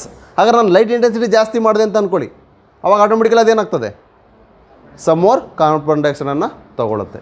ಇದು ಈ ಬ್ಲಾಕ್ಮನ್ಸ್ ಲಾಗೂ ಎಕ್ಸಾಂಪಲ್ ಕೊಡಲಿಕ್ಕೆ ನಾನು ತಗೊಂಡೆ ಅಷ್ಟೇ. ಹಾಗಾದ್ರೆ ಲೈಟ್ ಇಂಟೆನ್ಸಿಟಿ ಹೇಗೆ ಅನ್ನೋದು ಗೊತ್ತಾಯಿತು factor. What about the light quality?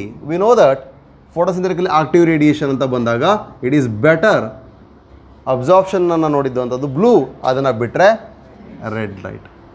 ಹಾಗಾಗಿ ಆಕ್ಷನ್ ಸ್ಪೆಕ್ಟ್ರಮನ್ನು ಕೂಡ ನೋಡಿದಾಗ ನಮಗೆ ಗೊತ್ತಾಯಿತು these are best wavelengths to get a good photosynthates. ಫೋಟೋಸಿಂಥೆಸಿಸಲ್ಲಿ ಒಳ್ಳೆ ಪ್ರಾಡಕ್ಟ್ನ ತಗೋಬೇಕು ಅಂದರೆ ನಮಗೇನು ಬೇಕು? ಬ್ಲೂ ಲೈಟ್ ಅಥವಾ ರೆಡ್ ಲೈಟ್ ಸಿಗಬೇಕು. ಕ್ಲಿಯರ್? ಸೊ ಹಾಗಾಗಿ ಇಲ್ಲೇನಾಗುತ್ತೆ, ಆ ಲೈಟ್ ರೇಸನ್ನು ಕೊಟ್ಟರೆ ಆ್ಯಕ್ಟಿವೇಟ್ ಆಗ್ತವೆ. ಸೊ ಅದ್ರ ಬೇಸಿಸ್ ಮೇಲೆ ಫೋಟೋಸಿಂಥೆಸಿಸ್ ಆಗ್ತದೆ. Clear? Next what about the duration? So photoperiodism ಅಂತ ನಾವು ಓದಿದ್ದೀವಿ. ಕೆಲವೊಂದು ಪ್ಲಾಂಟ್ಗೆ ಶಾರ್ಟ್ ಡೇ ಪ್ಲಾಂಟ್ಸ್, ಕೆಲವೊಂದು ಪ್ಲಾಂಟ್ಸ್ಗೆ ಲಾಂಗ್ ಡೇ ಪ್ಲಾಂಟ್ಸ್ ಅಂತ, ಅಥವಾ ಡೇ ನ್ಯೂಟ್ರಲ್ ಪ್ಲಾಂಟ್ಸ್ ಅಂತ ಕೂಡ ನಾವು ಮಾತಾಡ್ತೀವಿ.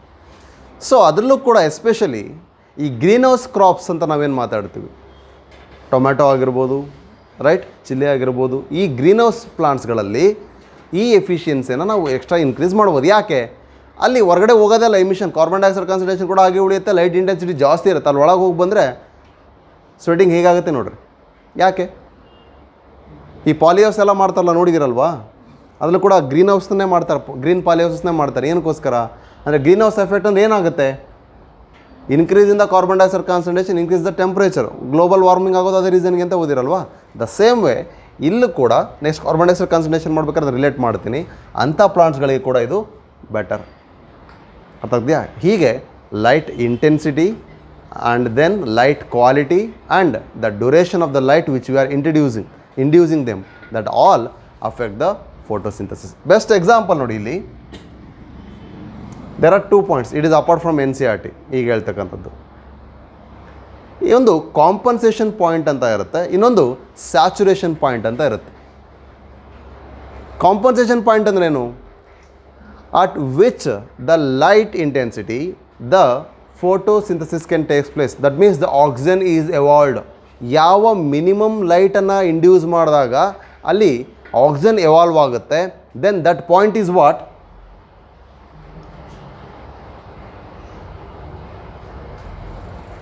Compensation point. Here A is referring compensation point. ಎಲ್ಲಿ ತನಕ ಅದು ಆಕ್ಸಿಜನ್ನ ರಿಲೀಸ್ ಮಾಡ್ತಾ ಹೋಗುತ್ತೆ ಅದೆಲ್ಲದು ಕೂಡ ಕಾಂಪನ್ಸೇಷನ್ ಪಾಯಿಂಟ್. ಎಲ್ಲಿಗೆ ಆಕ್ಸಿಜನ್ ಮಾಡೋದು ನಿಲ್ಲಿಸುತ್ತೆ, ಈ ಒಂದು we are giving a normal light ವೇಲ್ ಅಂತಲೇ ಕೊಡ್ತಾ ಇದ್ದೀವಿ, ಆದರೆ ಆಕ್ಸಿಜನ್ ಅನ್ನು ರಿಲೀಸ್ ಮಾಡೋದು ನಿಲ್ಲಿಸುತ್ತೆ. ಹಾಗಾದ್ರೆ ಅಲ್ಲಿಗೆ ಅರ್ಥ ಏನು? Now there are some saturation points, some are compensated. ಇದಾವೆ, ಇಲ್ಲಿ ಕಾಣಿಸ್ತದ ನನಗೆ. ಕೆಲವೊಂದು ಸ್ಯಾಚುರೇಷನ್ ಆಗಿದ್ದಾವೆ, ಇನ್ನು ಕೆಲವೊಂದು ಸ್ಯಾಚುರೇಷನ್ ಪ್ರೊಸೆಸ್ಸಲ್ಲಿದ್ದಾವೆ, ಇನ್ನು ಕೆಲವು ಈಗ ಸ್ಟಾರ್ಟ್ ಆಗಿದೆ. ಇಷ್ಟೊಂದು ಸ್ಯಾಚುರೇಷನಲ್ಲಿ ಇದ್ವು, ಈಗ ಕಾಂಪನ್ಸೇಷನಿಗೆ ಬಂದವು, ಈಗ ಆಕ್ಸಿಜನ್ ಎವಾಲ್ವ್ ಆಗ್ತಾ ಇದ್ದಾವೆ. That is what means the minimal value which makes the synthesis of oxygen, that is compensation point. Here A refers to the compensation point. ನಿಮ್ಮ ಗ್ರಾಫಲ್ಲಿ ಒಂದು ಕಡೆ ಕೊಟ್ಟಿದ್ದಾರೆ, ಇಲ್ಲಿಂದ ಸ್ಟಾರ್ಟ್ ಆಗಿದೆ. ಸೊ ಹಂಗಾರೆ ಆ ಲೈಟ್ ವೇವ್ ಲೆಂತ್ ಏನದು ಅಂದರೆ ದಟ್ ಈಸ್ ಕಾಂಪನ್ಸೇಷನ್ ಪಾಯಿಂಟ್. ಆ ಎ ಅನ್ನೋದು ಕಾಂಪನ್ಸೇಷನ್ ಪಾಯಿಂಟ್ ರೆಫರ್ ಮಾಡ್ತಾ ಇದೆ. ಎಲ್ಲಿ ತನಕ ಕಾಂಪನ್ಸೇಷನ್ ಪಾಯಿಂಟ್ ಇದೆ ಅಲ್ಲಿಗೆ ಒಂದು ನಾರ್ಮಲ್ ಸ್ಲೈಟ್ಲಿ ಸ್ಟೇಷನರಿ ಫೇಸ್ ಥರ ತೋರಿಸಿದೆ ನೋಡಿ, ಅಲ್ಲಿ ತನಕ ಅದು ಬಿ ಪಾಯಿಂಟನ್ನು ತೋರಿಸಿದ್ದೀವಿ. ಹಾಗಾದರೆ ಆ ಬಿ ಇಂದ ಮುಂದಕ್ಕಿರುವಂಥದ್ದು ಏನು ಅಂದರೆ that is what? Stationary. That is what? The saturation point. ಅಲ್ಲಿಂದ ಯಾವುದೇ ರೀತಿ ಆಗಲ್ಲ. ಹಾಗಾದರೆ ಈ ಡಯಾಗ್ರಾಮಿಂದ ಕಾನ್ಸೆಪ್ಟ್ ಏನು ಅಂತ ಗೊತ್ತಾಯ್ತು ಅಲ್ಲಿದು. ಸಿ, ಇಲ್ಲಿಂದ ಇದು ಸ್ಯಾಚುರೇಷನ್ ಆಗಿದೆ ಅಂದರೆ ಇಲ್ಲಿಂದ ಮುಂದಕ್ಕೆ ನಾವು ಫೋಟೋಸಿಂಥೆಸಿಸ್ ರೇಟನ್ನು ಎನ್ಹಾನ್ಸ್ ಆಗುತ್ತಾ ಡಿಕ್ರೀಸ್ ಆಗುತ್ತಾ ಅಂತ ಏನು ನೋಡೋಕ್ಕಾಗಲ್ಲ. ಆದರೆ ಲೈಟ್ ಇಂಟೆನ್ಸಿಟಿ ಬಗ್ಗೆ ಥಿಂಕ್ ಮಾಡ್ಬೋದು. We can give light intensity more. ಎಲ್ಲಿ ತನಕ ಕೊಡ್ಬೋದು? ಕಾರ್ಬನ್ ಡೈಆಕ್ಸೈಡ್ ಎಷ್ಟು ಇರುತ್ತೆ ಅಲ್ಲಿ ತನಕ ಕೊಡ್ಬೋದು, ರೈಟ್. ಅದಕ್ಕಿಂತ ಜಾಸ್ತಿ ಕೊಟ್ಟೆ, 700 ನ್ಯಾನೋಮೀಟ್ರಿಗಿಂತ ವೇವ್ ಲೆಂತ್ ಆಫ್ ಲೈಟನ್ನು ಇನ್ನೊಂದು ಎಕ್ಸ್ಟ್ರಾ ಕೊಡ್ತಾ ಇದ್ದೀನಿ. ಅದನ್ನೇ ರೆಡ್ ಡ್ರಾಫ್ ಎಫೆಕ್ಟ್ ನಾವು ನೋಡಿದ್ದು. 700 ನ್ಯಾನೋಮೀಟರ್ ಲೈಟನ್ನೇ ಮತ್ತೆ ಇನ್ನೂ ಜಾಸ್ತಿ ಕೊಡೋದ, ಫಾರ್ ರೆಡ್ ಲೈಟ್ ಆಯಿತು. 700 ದಾಟಿದ ಮೇಲೆ ಮುಂದಕ್ಕೆ ಬರುತ್ತಲ್ಲ ಅದೇನಾಯಿತು? ವಾಪಸ್ ಡಿಕ್ರೀಸ್ ಆಯ್ತು. That is what? Red drop effect. ಯಾಕೆ? That is photooxidation. The break down of chlorophyll pigments or photosynthetic pigments takes place in far red wavelength. That is a wavelength more than 730ಗಿಂತ ಮುಂದೆ ಇದ್ದಾಗ ಆಗುತ್ತೆ. ಆದರೆ usually ನಾವು ಏನಂತ ಕರಿತೀವಿ? Decrease ಆಗುವಂಥದ್ದು 700 ಆದಮೇಲೆ, ಹಾಗಾಗಿ 700 ಅಂತ ಕರಿತೀವಿ. ಕ್ಲಿಯರ್? ಸೊ 700 ವೇವ್ ಲೆಂತನ್ನು ದಾಟಿದ ಮೇಲೆ ಬರ್ತಕ್ಕಂಥ ಎಲ್ಲ ಫೋಟೋಸಿಂಥೆಸಿಸ್ ರೇಟ್ ಏನಾಗುತ್ತೆ? ಡಿಕ್ರೀಸ್ ಆಗ್ತಾ ಬರುತ್ತೆ. ಒಂದೇ ಸಲ 730ಗೆ ಬಂದರೆ ಏನೇನೂ ಉಳಿಯಲ್ಲ. ಕ್ಲೋರೋಫಿಲ್ ಕಂಪ್ಲೀಟ್ ಏನಾಗುತ್ತೆ? Denaturation. Why? High light intensity up to certain limit can make the photosynthesis to takes place. But beyond that limit, it will make the photo oxidation. Even though there is a presence of sheath pigments called carotenoids, xanthophyll, chlorophyll B. Clear? ಅವುಗಳು ಏನು ಮಾಡ್ತವೆ, ಅದ್ರ ಕೆಲಸವನ್ನು ಮಾಡ್ತಾ ಬರ್ತವೆ. Normal ಲೈಟನ್ನು ಅಷ್ಟೇ observe ಮಾಡ್ಕೊಳ್ತವೆ. ಕ್ಲಿಯರಾ? ಅರ್ಥ ಆಗಿದೆಯಾ? ಸೊ ಇದು ಲೈಟ್ ಹೇಗೆ ಅನ್ನೋದು ಫ್ಯಾಕ್ಟ್ರಾಗಿ. ಲೈಟನ್ನು ಬಿಟ್ಟು ಬೇರೆ ಫ್ಯಾಕ್ಟ್ರಿ ಏನಿದೆ next, that is carbon dioxide concentration. ಈಗ ಜಸ್ಟ್ ನಾನೆಲ್ಲ ಕಂಪೇರ್ ಮಾಡ್ತಾ ಬಂದೆ ನಿಮಗೆ. ಹಾಗಾದರೆ carbon dioxide concentration for C4 plants ಎಷ್ಟು, C3 ಪ್ಲಾಂಟ್ಸ್ ಎಷ್ಟು ನೋಡಿ. ನಿಮಗಲ್ಲಿ 360 ಮೈಕ್ರೋ ಲೀಟರ್ ಪರ್ ಲೀಟರ್ ಅಂತ ಕೊಟ್ಟಾನೆ ಒಂದು. ಇನ್ನೊಂದು 450. Okay, that is for another plant. ಹಾಗಾದ್ರೆ ಇದರಲ್ಲಿ C3 ಪ್ಲಾಂಟ್ಸ್ ಯಾವುದು ಇರ್ಬೋದು? ಇದು C4 ನೋಡಿ ಕರೆಕ್ಟಾಗಿ.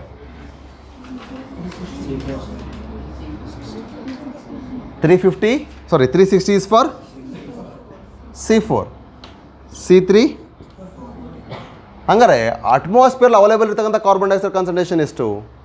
0.03204 ವಾಟ್ ಪಾರ್ಟ್ಸ್ ಪರ್ ಮಿಲಿಯನ್ನ ಪರ್ಸೆಂಟ್. ಹಂಗಾರೆ ಇದನ್ನು ಪಾರ್ಟ್ಸ್ ಪರ್ ಮಿಲಿಯನ್ ಹೇಳ್ಬೇಕಂದ್ರೆ 10⁶. ಓಕೆ,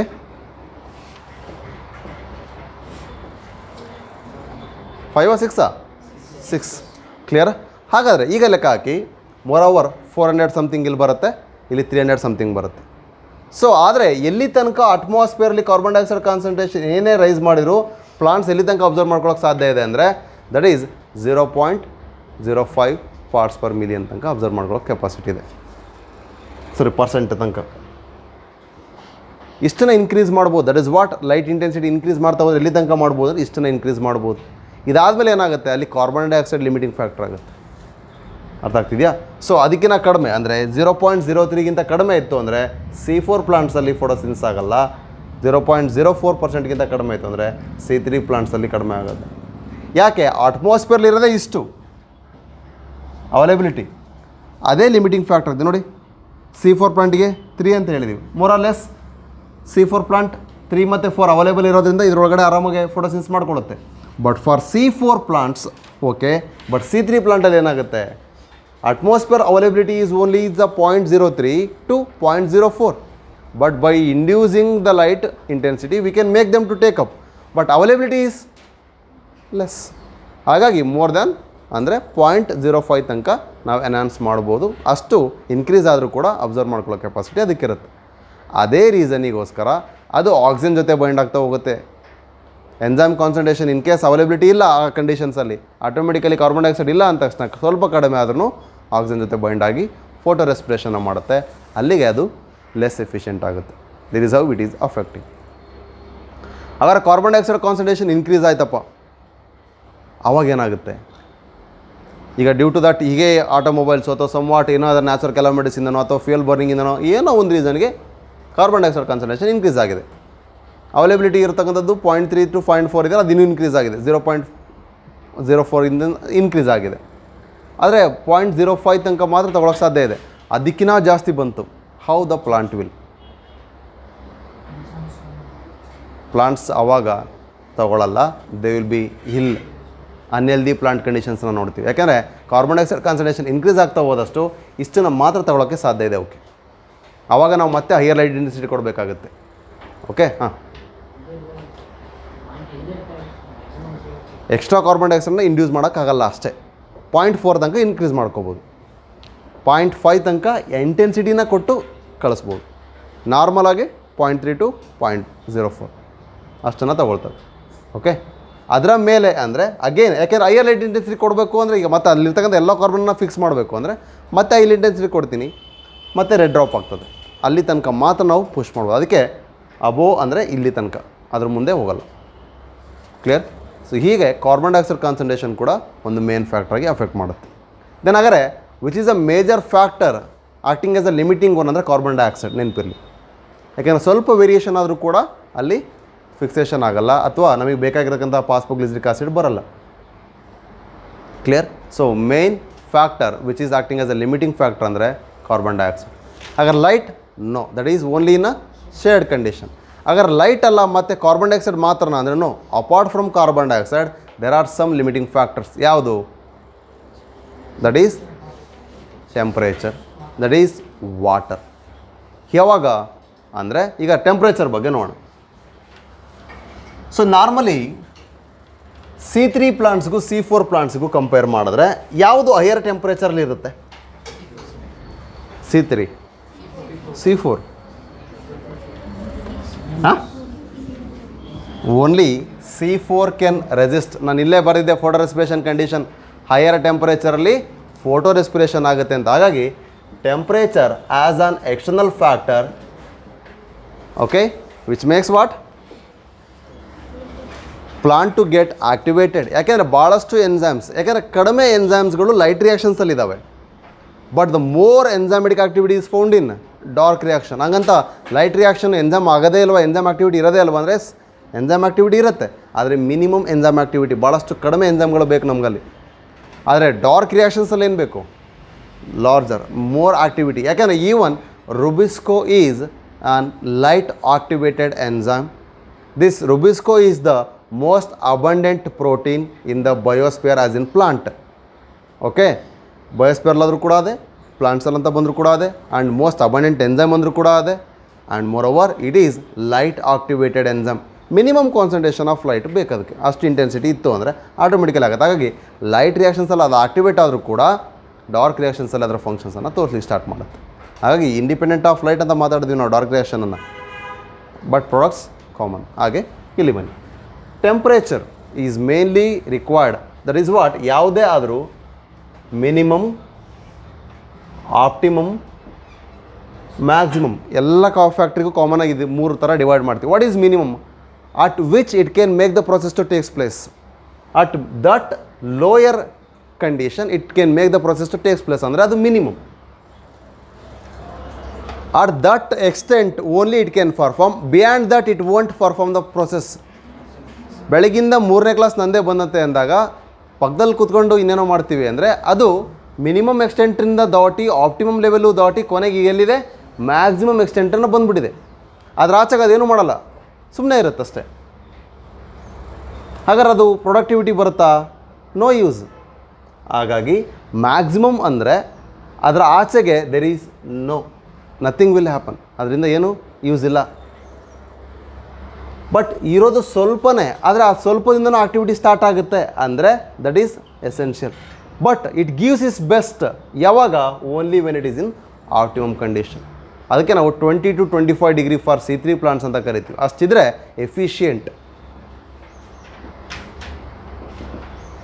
ಬಟ್ 30-35 ತನಕನೂ ಕೂಡ ಪ್ರೊಡ್ಯೂಸ್ ಮಾಡುತ್ತೆ. ಆದರೆ ಅದ್ರ ಆಚೆಗೆ ಹೋಯ್ತು ಅಂದರೆ ನೋ, ಯಾಕೆಂದರೆ ಎನ್ಸೈಮ್ಸ್ ಏನಾಗ್ತವೆ?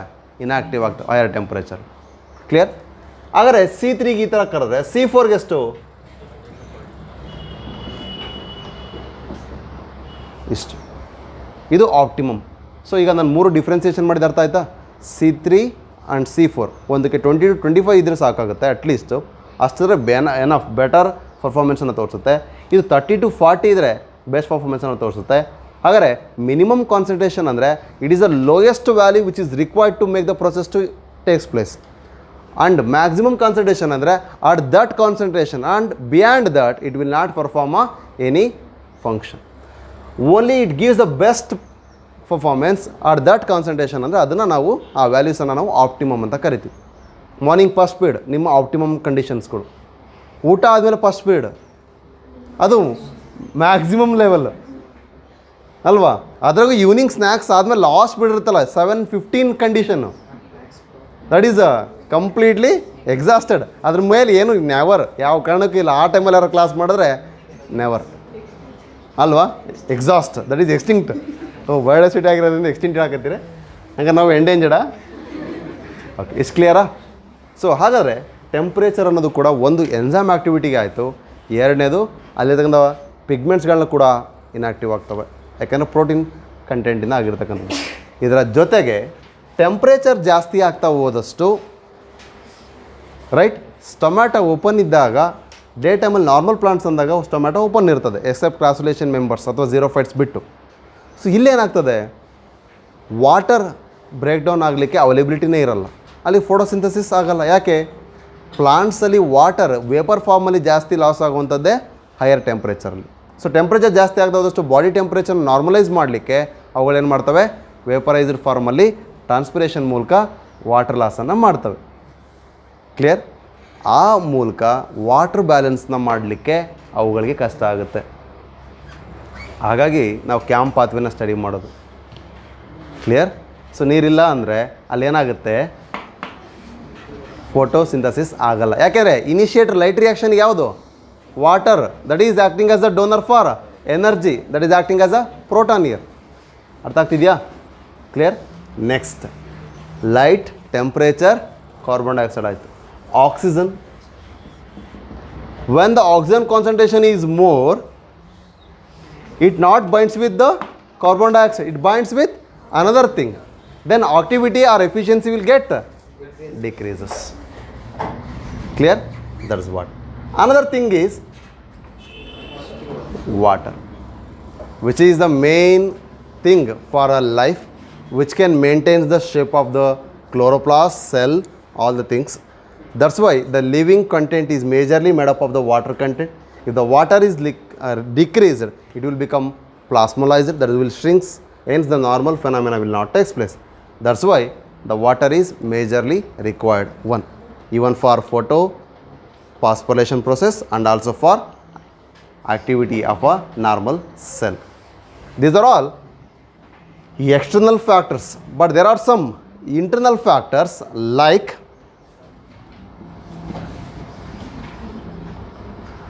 ಬಂದ್ರಪ್ಪ ಕೊನೆ ಕ್ಲೈಮ್ಯಾಕ್ಸ್ ಸಿಗಿದ್ವಿ ಅಂತ. Internal factors, one is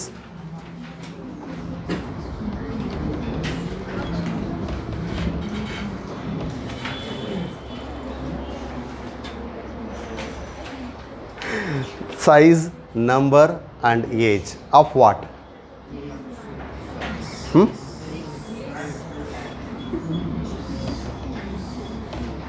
leaf. ನಾವು ಪ್ಲಾಂಟ್ ಒಳಗಿಂದೇ ಮಾತಾಡ್ತಿರೋದು, ನಂಬರ್ ಆಫ್ ಪ್ಲಾಂಟ್ ಬಗ್ಗೆ ಬೇಡ. Size of a leaf, size along with that number of a leaves and age. ಯಾಕೆಂದರೆ the amount of photosynthates deposited in the plant, that all depends on the number of leaf which is having. And if that leaf is almost at the senescence, it may be yellow or brownish and the chlorophyll pigment or decrease, that is what chlorosis will be taken place. Hence it could have been chlorophyll pigments has been decreased, means then the rate of photosynthesis also get decreases. Number of the leaf, if the plant consisting only one leaf and the plant consisting of the full branches having the plenty of the leaves, then this plant having the plenty of leaves will perform more photosynthesis than this one which is containing only one leaf. Hence the number of leaf is also important. But the thing is, the plant which is having the wider area than the normal which is having the grasses, so the size of the leaf is also important. And the main thing is orientation. ಜೋರಾಗಾರ ಹೇಳೋ recorder ಆಗ song. The orientation is here the leaf which is directly exposed to the sunlight and one which is oblique or one which is completely turned. That is how the heliophytes, as we have seen, they are directly exposed to the sunlight, but the required content will be absorbed based on their orientation. ನೀವು ಭಾಳಷ್ಟು ಗಿಡಗಳನ್ನ observe ಮಾಡ್ತಾ ಹೋದರೆ ಇದ್ರ content ನಿಮಗೆ ಗೊತ್ತಾಗುತ್ತೆ. ಕೆಲವೊಂದು directly parallel ಆಗಿ ಸನ್ಲೈಟ್ ಹೆಂಗೆ ರೇಸ್ ಇರ್ತವೆ ಅದಕ್ಕೆ ಪರ್ಪೆಂಡಿಕ್ಯುಲರ್ ಆಗಿರ್ತವೆ ಎಕ್ಸ್ಪೋಸಿಂಗ್ ಏರಿಯಾನ. ಇನ್ನು ಕೆಲವೊಂದು ಅದಕ್ಕೆ ಪ್ಯಾರಲಲ್ ಆಗಿರ್ತವೆ, ರೇಸ್ ಯಾಕೆ ಬರುತ್ತೆ ಅದೇ ರೀತಿ ಪ್ಯಾರಲಲ್ ಆಗಿರುತ್ತೆ. ಅಂದರೆ ಓರಿಯೆಂಟೇಷನ್ ಏನು ಮಾಡ್ತವೆ, the area of exposure is getting reduced when they require less, the area of exposure is getting more when they require more. ಅದರ ಬೇಸಿಸ್ ಮೇಲೆ ನಾರ್ಮಲ್ ಓರಿಯೆಂಟೇಷನ್ ಕೂಡ ಇರುತ್ತೆ. ಆ್ಯಂಡ್ ಕೆಲವೊಂದು ಪ್ಲಾಂಟ್ಸಿಗೆ ಫುಡ್ಡಿನ ಕಂಟೆಂಟ್ ಜಾಸ್ತಿ ಬೇಕಾಗಿರೋಲ್ಲ. ಆ ಥರ ಪ್ಲಾಂಟ್ಸು ನಾರ್ಮಲಾಗಿ ಅರೇಂಜ್ಮೆಂಟೇ ಬೈ ಬರ್ತೆ, ಅದರ ಅರೇಂಜ್ಮೆಂಟ್ ಏನಾಗಿರುತ್ತೆ, ಓರಿಯೆಂಟೇಷನ್ ಆಬ್ಲಿಕ್ ಇರುತ್ತೆ ಅಥವಾ ಇನ್ನು ಕೆಲವೊಂದು ಡೌನ್ ವಾರ್ಡ್ಸ್ ಇರುತ್ತೆ, ಇನ್ನು ಕೆಲವೊಂದರ ಓರಿಯೆಂಟೇಷನ್ ಪಾಯಿಂಟೆಡ್ ಆಗಿರ್ತವೆ. ಇದನ್ನು ನಾವು ನೋಡಿದ್ವಿ. That is what the orientation of the leaf. The same way, number of mesophyll is also makes the major impact. mesophyll cells ಕಡಿಮೆ ಇದ್ದಾವೆ ಅಂದರೂ ಕೂಡ ಅಲ್ಲಿ ಕ್ಲೋರೋಫಿಲ್ ನಂಬರ್ ಕಡಿಮೆ ಆದಂಗೆ ಆಯಿತು.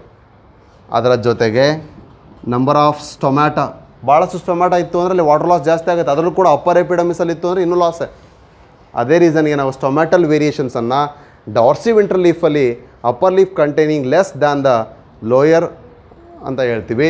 ಆದರೆ ಐಸೋಬೈಲಾಟ್ರಲ್ ಲೀಫಲ್ಲಿ ಮೊನೊಕಾಟ್ ಲೀಫ್ಸಲ್ಲಿ ನಾವೇನು ಹೇಳ್ತೀವಿ ಅಂದರೆ the upper and lower epidermis both contains the same amount of or same number of stomata ಅಂತ ಕರಿತೀವಿ. ಸೊ ಎಕ್ಸ್ಪೋಸಿಂಗ್ ಯಾವ ರೀತಿ ಆದರೂ ಕೂಡ ಅಷ್ಟೇ. ಆದರೆ ಅಲ್ಲಿ ಬುಲ್ಲಿಫಾರ್ಮ್ ಸೆಲ್ಸ್ ಇದ್ದಾವೆ, ಎಕ್ಸ್ಟ್ರಾ ಆಯಿತು ಅಂದರೆ ಆಟೋಮೆಟಿಕಲಿ ರೋಲ್ ಬ್ಯಾಕ್ ಮಾಡಿಬಿಡ್ತವೆ, ರೋಲ್ ಅಪ್ ಮಾಡ್ತವೆ. ಸೊ ಹೀಗೆ ನಂಬರ್ ಆಫ್ ಮಿಸೋಫಿಲ್ ಆಗಿರ್ಬೋದು, ಅದರ ಒಳಗಡೆ ಇರ್ತಕ್ಕಂಥ ನಂಬರ್ ಆಫ್ ಕ್ಲೋರೋಫಿಲ್ ಪಿಗ್ಮೆಂಟ್ಸ್ ಬಗ್ಗೆ ಆಗಿರ್ಬೋದು, ಇವೆಲ್ಲವೂ ಒಂದಿಷ್ಟು ಇಂಟರ್ನಲ್ ಫ್ಯಾಕ್ಟರ್ಸ್. ಇದರ ಜೊತೆಗೆ ಇಂಟರ್ನಲ್ ಕಾರ್ಬನ್ ಕಾನ್ಸಂಟ್ರೇಷನ್ ಎಲ್ಲಿ ಮಾತಾಡ್ತೀವಿ ಇದ್ರ ಬಗ್ಗೆ? ಇದು ಚೆನ್ನಾಗಿ ಮೇಂಟೈನ್ ಆಗಿರೋದು ಎಲ್ಲಿ ಅಂದರೆ C4ಅಲ್ಲಿ. ಯಾಕೆಂದರೆ they are impermeable. Mesophyll cells compare ಮಾಡಿದ್ರೆ ಬಂಡಲ್ ಶೀಟ್ಸಲ್ಲಿ ಕಾನ್ಸಂಟ್ರೇಷನ್ ಜಾಸ್ತಿ ಇರುತ್ತೆ, ಯಾಕೆಂದರೆ bundle sheaths are impermeable. But C3 plants carbon concentration internal ಏನಾಗಿರುತ್ತೆ? ಕಡಿಮೆ. ಯಾಕೆಂದರೆ ಅದಕ್ಕೆ ಓನ್ಲಿ ಸೋರ್ಸ್ ಇಂಟರ್ನಲಿ ಮೇಂಟೈನ್ ಮಾಡಬೇಕು ಅಂದರೆ ಮೈಟೋಕಾಂಡ್ರಿಯಾದಿಂದ ಬರಬೇಕು. ಆದರೆ ಇಲ್ಲಿ ಮೈಟೋಕಾಂಡ್ರಿಯಾದ ಜೊತೆಗೆ ಮಿಸೋಫಿಲಿಂದ ವಾಪಸ್ಸು ಡಿಕಾರ್ಬಾಕ್ಸಿಲೇಷನ್ ಆಗಬೇಕಾದ್ರೆ ಬಂಡಲ್ ಶೀಟಲ್ಲೂ ಸಿಗುತ್ತೆ, ಅದರ ಜೊತೆಗೆ ಎಕ್ಸ್ಟರ್ನಲಿ ಕೂಡ ಫಿಕ್ಸ್ ಆಗ್ತಾ ಹೋಗುತ್ತೆ. ಹಾಗಾಗಿ ಇಂಟರ್ನಲ್ ಕಾರ್ಬನ್ ಕಾನ್ಸಂಟ್ರೇಷನ್ ಕೂಡ ಮೇಜರ್ಲಿ ರೋಲನ್ನು ಪ್ಲೇ ಮಾಡುತ್ತೆ. Clear? Next, availability of the photosynthates. ಸುಮ್ಮನೆ ಫೋಟೋಸಿಂಥೆಸಿಸ್ ಮಾಡ್ಕೊಳಕ್ಕೆ ಹೋಗಲ್ಲ ಅದು. ಯಾವಾಗ photosynthates, what you mean by photosynthates? Last point, photosynthesis ಮೂಲಕ ಪ್ರೊಡ್ಯೂಸ್ ಆಗಿರೋದು ಏನಿದೆಯಲ್ಲ ಅದು ಫೋಟೋಸಿಂಥೇಟ್ಸ್. ಐ ಅವೈಲೇಬಿಲಿಟಿ ಇತ್ತು ಅಂದರೆ ಆಗ್ತದಾ ಫೋಟೋಸಿಂಥಸಿಸ್ ಮತ್ತೆ ಬೇಕಾಗ್ತದಾ? ಇಲ್ಲ. ಯಾಕೆ ಅಂದರೆ ಆ ಅವೈಲೇಬಿಲಿಟಿ ಇಲ್ಲ ಅಂದರೆ ಅದು ಎಕ್ಸ್ಚೇಂಜ್ ಆಗಿರಲ್ಲ ಮಾಸ್ ಫ್ಲೋ ಮೂಲಕ. Where it is produced there only it will be. Sink ತನಕ ಹೋಗಲ್ಲ, ಸೋರ್ಸಲ್ಲೇ ಉಳ್ಕೊಳ್ಳುತ್ತೆ. ಯಾವಾಗ ಅದರ ಕಾನ್ಸಂಟ್ರೇಷನ್ ಗ್ರೇಡಿಯಂಟ್ ಬೇರೆ ಕಡೆ ರೂಟಲ್ಲಿ ಅಥವಾ ಫ್ಲವರಲ್ಲಿ ಅಥವಾ ನಾನ್ ಫೋಟೋಸಿಂಥೆಟಿಕ್ ಸ್ಟ್ರಕ್ಚರಲ್ಲಿ ಯೂಸ್ ಆಗಿದೆ ಅಂತ ಗೊತ್ತಾಗುತ್ತೆ, ಆವಾಗ ಆ ಕಡೆ ಕಾನ್ಸಂಟ್ರೇಷನ್ ಗ್ರೇಡಿಯಂಟಿಂದ ಸುಕ್ರೋಸ್ ಫಾರ್ಮಲ್ಲಿರುವಂಥದ್ದು ವಾಟ್ರ್ ಮೂಲಕ ಬೇರೆ ಕಡೆಗೆ ಎಲ್ಲಿ ಕಾನ್ಸಂಟ್ರೇಷನ್ ಕಡಿಮೆ ಇದೆ ಸುಕ್ರೋಸ್ದು ಅಲ್ಲಿಗೆ ಮೂವ್ ಆಗುತ್ತೆ. ಅದು ಡೌನ್ವರ್ಡ್ ಆಗಿರ್ಬೋದು, ಅಪ್ವರ್ಡ್ ಆಗಿರ್ಬೋದು, ಕಂಪ್ಯಾನಿಯನ್ ಸೆಲ್ಸ್ ಮೂಲಕ ಅಸಿಸ್ಟ್ ಆಗಿಬಿಟ್ಟು ಈ ರೀತಿಯಲ್ಲಿ ಟ್ರಾನ್ಸ್ ಲೊಕೇಟ್ ಆಗ್ತಾ ಬರುತ್ತೆ. Clear? So that mechanism is we will study in transport plants. ಹಾಗಾದರೆ ಆ photosynthates if they are less in the plant now they will undergo photosynthesis. ಬೆಳಗ್ಗೆನೇ ಸರಿಯಾಗಿ ಬಂದಿದೆ ತಿಂಡಿನ, ಓಕೆ, ಇಮಿಡಿಯೇಟ್ಲಿ ನೆಕ್ಸ್ಟ್ ಹಂಗೆ ಫಸ್ಟ್ ಬೀಟ್ ಮುಗ್ದಷ್ಟೇ ಇವಾಗ ಲಂಚ್ ಬ್ರೇಕ್ ಅಂತ ಹೇಳ್ಬಿಟ್ಟು ಆಮೇಲೆ ಲಂಚ್ ಕೊಡೋಲ್ಲ ಅಂದರೆ ಫೋರ್ಸೆಬಲಿ ತಿನ್ಬೋದು ಅಷ್ಟೇ, ನೆವರ್ ತಿನ್ನೋಕ್ಕಾಗೋದಿಲ್ಲ. That is what food availability ಇದ್ದು ಮತ್ತೆ ಫುಡ್ಡನ್ನು ಪ್ರಿಪೇರ್ ಮಾಡಿ ಅಂದರೆ ಆಗಲ್ಲ. That is what photosynthates availability makes the internal factor. It is also acting as internal factor. ಎಷ್ಟು ನಿಮಗೆ ಗೊತ್ತಿಲ್ಲ. ಈ ರೀತಿಯಾಗಿ C3, C4 ಕ್ಯಾಂಪ್ ಪ್ಲಾಂಟ್ಸಲ್ಲಿ ಬೇರೆ ಬೇರೆ ಮೆಕ್ಯಾನಿಸಮ್ಸಲ್ಲಿ ಇದಾಗ್ತಾ ಹೋಗುತ್ತೆ. Clear? So this all about saturations. ಇಲ್ಲಿಗೆ ನಾನು ಸ್ಯಾಚುರೇಷನ್ ಮಾಡ್ತಿದ್ದೀನಿ ಮುಂದೆ. ಕ್ಲಿಯರಾ? ಸೊ ಇಷ್ಟು ನಿಮಗೆ ಗೊತ್ತಿಲ್ಲ. ಬಟ್ ಈ ಫ್ಯಾಕ್ಟರ್ಸ್ ಮೇಲೆ ಕ್ವಶನ್ಸ್ ಇದ್ದೇ ಇರುತ್ತೆ, ನೆನಪಿರಿ. ಅದಕ್ಕೆ ಒಂದನ್ನು ಇನ್ನೊಂದ್ರ ಜೊತೆ ಕಂಪೇರ್ ಮಾಡಿರೋದು. ಓವರಾಲ್ ಈ ಚಾಪ್ಟ್ರಲ್ಲಿ ಭಾಳ ಥಿಂಕ್ ಮಾಡೋವಂಥದ್ದು ಏನೂ ಇಲ್ಲ. ನಾನು ಇಲ್ಲೇನು ಎಕ್ಸ್ಟ್ರಾ ಹೇಳಿಲ್ಲ. ಹಿಂದೆ ಮುಂದೆ ಬರುವಂಥ ಕಂಟೆಂಟ್ಗಳನ್ನ ಪ್ರತಿ ಸಾರಿ ಹೇಳ್ಬೇಕಾದ್ರೆ ಲಿಂಕ್ ತೊಗೊತಾ ಹೋಗಿದ್ದೀನಿ ಅಷ್ಟೇ. ಹಾಗಾಗಿ ಇಲ್ಲಿ ಇಲ್ಲದೇ ಇರೋದೇನೋ ಬಂತು, ಇಲ್ಲಿ ಇಲ್ಲದೇ ಏನೋ ಬಂತು ಅಂತ ಅನಿಸಿರ್ಬೋದು ಯಾರಿಗಾರು. ಅದೇನೂ ಇಲ್ಲ. ರಿಗಾರ್ಡಿಂಗ್ ದ ಕಾನ್ಸೆಪ್ಟ್ ಏನಿದೆ ಅದನ್ನೇ ನಾನು ಇಲ್ಲಿ ಟಚ್ ಮಾಡ್ತಾ ಬಂದಿದ್ದೀನಿ. ಇಲ್ಲಿ ಬರೋಂಥ ಸ್ಕಿಮ್ಯಾಟಿಕ್ಲಿ ಆಗಿರೋದು ಅದು ಕೂಡ ವರ್ಡಿಂಗ್ಸಲ್ಲಿದೆ, ಅದನ್ನು ನಾನು ಹತ್ತಿರ ಬರ್ದಿದ್ದೀನಿ ಅಷ್ಟೇ. Clear? So is all about photosynthesis in higher plants. Clear? Thank you.